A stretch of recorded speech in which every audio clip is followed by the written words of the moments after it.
যিনি অনন্ত অন্ধকারে দাঁড়িয়ে উচ্চারণ করবেন তমনাশ, আর অন্ধকার থেকে আলো নির্গত হবে, অনন্ত নির্জ্ঞান থেকে উঠে আসবে উষা গোধূলি।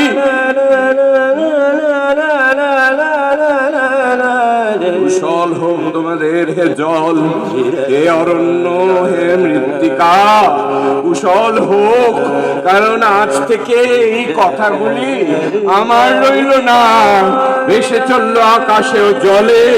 অন্য কোনো অপসারী অন্য এক দেশে চলে গেছে তারা, সেখানেই থাকে, ফসল ফলায়, আর শীতকালে মাটি পুড়ে আলুর কন্দ নিয়ে বাড়ি ফেরে। নতুন শিখেছে তারা আগুনের ব্যবহার, ভালো আছে কৃষি ও সন্ত্রাসে। কুশল হোক তাদের,